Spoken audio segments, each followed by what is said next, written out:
Assalamualaikum warahmatullahi wabarakatuh. Perkenalkan, saya Risma Alusna, guru SMA Negeri 2 Nangapino, mengampu mata pelajaran geografi. Mengajar geografi menjadi tantangan tersendiri, khususnya di kelas 10, yang mana mereka sangat awam dengan mata pelajaran geografi. Dan mindset mereka tentang pelajaran geografi yang masih sangat awam, mengakibatkan pembelajaran geografi menjadi semakin sulit.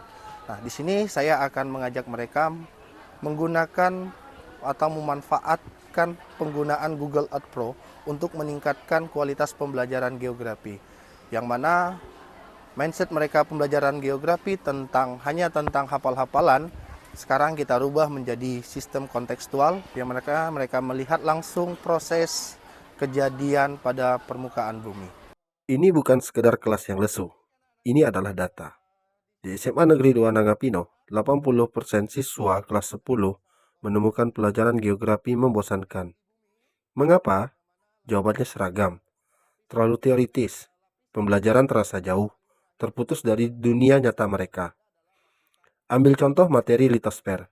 Siswa disibukkan dengan menghafal nama lapisan bumi, jenis batuan, dan teori pergerakan lempeng global. Padahal, geografi ada di sekitar mereka. Tapi, diskusi tentang erosi tidak pernah menyentuh studi kasus sungai yang mereka lewati setiap hari. Tentang bentang alam terasa abstrak, padahal mereka injak setiap saat. Hasilnya, pembelajaran litosfer terasa datar. Fokusnya bukan pada pemahaman, tapi pada hafalan istilah teknis. Geografi kehilangan relevansinya, dan siswa kehilangan ketertarikannya. Sang guru menyadari, ceramah tradisional tak lagi mempan. Ia mulai berburu, mencari simulasi interaktif video dinamis, bahkan melirik virtual reality atau Google Earth, bertekad mengubah hafalan menjadi pengalaman. Bagaimana geografi bisa hidup? Tanya sang guru. Siswa merespon antusias. Teknologi, tur virtual, studi kasus global, hingga lokal, project based learning, dan field trip virtual kini menjadi harapan. Di forum rekan sejawat, ide-ide mengalir. Data gempa real time, tur virtual cincin api Pasifik dengan Google Earth, analisis profil tanah, litosfer menjadi lebih menarik saat siswa menganalisis, bukan menghafal. Dan akhirnya, solusi ditemukan. Google Earth, bukan sekedar peta, tapi laboratorium virtual. Geografi akhirnya hidup. Menghadapi tantangan materi litosfer yang abstrak, sebuah solusi inovatif lahir di SMA Negeri 2 Nangapino. Solusinya, mengubah teori menjadi sebuah petualangan. Menggunakan Google Earth yang gratis dan dikombinasikan dengan pendekatan kontekstual. Ini bukan lagi sekedar pelajaran. Ini adalah sebuah laboratorium virtual. Oke, selamat datang pada penjelajah geografi. Sekarang kita akan melakukan simulasi virtual untuk menjelajahi bumi kita secara utuh. Nah, silahkan buka Google Earth kalian semua, atau Google Earth Pro kalian dibuka.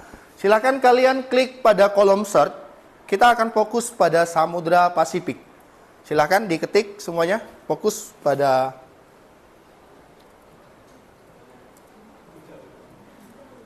seperti yang. Oke, baik, selanjutnya silakan kalian menuju Jepang. Ya, kita menuju Jepang, kita akan melihat Mount Fuji atau Gunung Fuji yang ada di Jepang. Nah, silakan kalian ketik pada kolom search Mount Fuji atau Gunung Fuji. Kemudian kalian klik search atau enter. Nah, atau enggak Gunung Fuji. Nah, dia akan mengarah langsung ke Mount Fuji. Nah, itu. Sudah seperti yang di depan Mount Fuji? Sudah seperti itu belum? Sudah? Sudah? Nah, kalau sudah, kalian lihat menu yang di atas. Ya, menu yang di atas berupa menu jam. Nah, ini kalian klik. Nah, itu adalah gambaran Gunung Fuji dari tahun ke tahun. Kalau sudah ada gambar penggarisnya, ini Nah, ini nah ini. Coba kalian lihat di tahun berapa ingin kalian lihat gunung itu? Nah, Ini warnanya beda ya? Iya. untuk yang ketiga, kita akan melihat studi kasus gempa dan tsunami di Aceh pada tahun 2000 berapa? Ada yang masih ingat? 2004. Nah, ini adalah titik koordinatnya. Kita akan menuju lokasi tersebut.